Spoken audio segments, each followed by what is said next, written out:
Welcome back, everybody.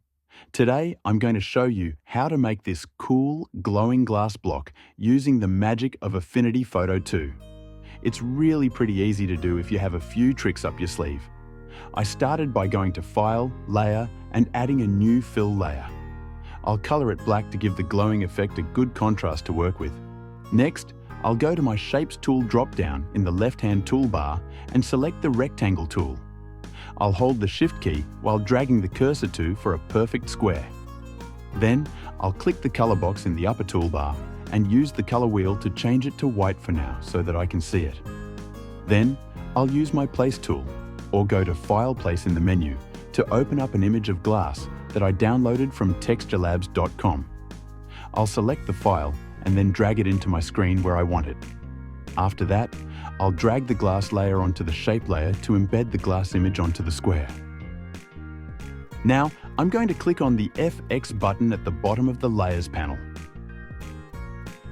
I'll select 3D, check the box, and move the radius slider up a bit to give the square a rounded effect. Then, I'll check on Outline, use the color box to change the color to white, and move the radius up a bit to give my glass square a nice white border.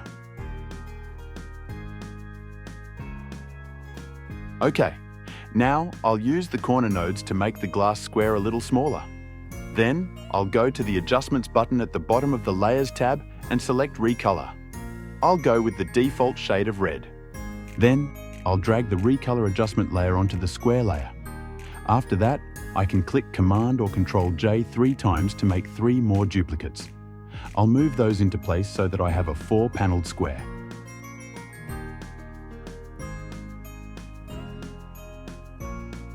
Now, if I click on the little drop-down arrow on one of the layers, you'll see that the adjustment layer was duplicated along with the square.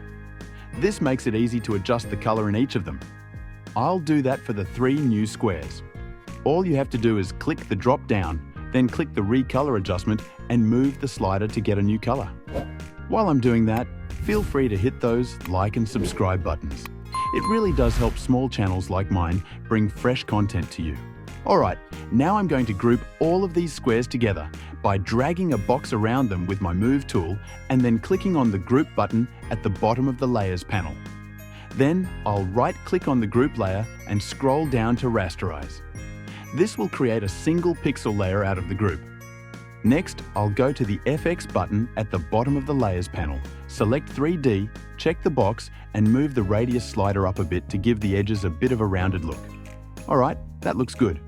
Now I'm going to click Command or Control J to duplicate the square 2 times.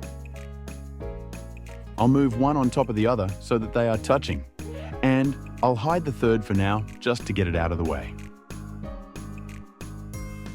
Alright, with the top square selected, I'm going to go to my Perspective tool, which I have in my left-hand toolbar. Then, I'll drag the top 2 nodes down and to the right a bit to make it look like the top of my cube. Then, I'll unhide my other square and move it so that the left edge meets the right edge of the front. Next, I'll click on the Perspective tool again. This time, I'll move the top right node to meet the back of the top side. And I'll move the bottom right node over to make it so that it's parallel. Now, I'll select all 3 sides, right-click on them and choose Merge Selected. This will merge them together in a single pixel layer. Then, with that layer selected, I'll click Command or Control J to duplicate the layer. I'll then select the lower layer, go to my FX button at the bottom of the Layers tab and choose Gaussian Blur. I'll move the slider all the way to the right to create a little glowing effect. Then, I'll click Command or Control J again on the blurred layer to make the glow even stronger. The last thing I'll do to my cube is to select all 3 layers and click the Group button at the bottom of the Layers panel. Now, I can resize them or move them as one. Okay, to complete the effect, I want to make the glowing cube to be floating magically above somebody's hand. So, I'll go to the Place tool on the toolbar, or you can go to File Place from the menu. I'll select an image of an arm and hand and drag and drop it into place. I'll use the Selection Brush tool to isolate the body parts from the background.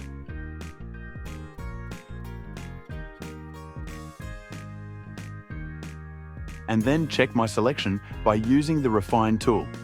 If I change the preview to a black background, you can see it's a pretty good selection. Then I'll just select to output this to a new layer and click Apply.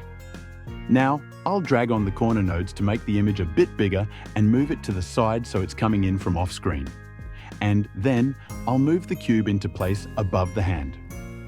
Okay, the very last thing I want to do here is to make a subtle reflection of the glow appear on the hand. To do this, I'll first right-click on the cube group and select Rasterize to turn it into a single pixel layer. Then I'll use my rectangular marquise tool to select the front part of the cube. I'll click Command or Control C to copy and Command or Control V to paste the front into a new layer. With this new layer selected, I'm going to click on the Perspective tool once more. I'll drag the top corners down to flatten it out a bit. I'll move the layer up above the hand layer.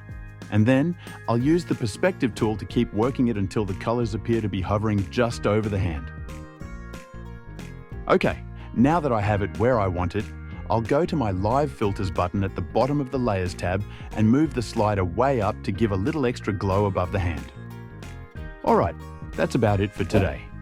If you learned something and want to see more of this kind of content, please click those like and subscribe buttons. And if you're feeling generous, this channel runs on caffeine. There's a link to buy me a cup of coffee in the descriptions. Not necessary, but certainly appreciated. Have a great day, everyone.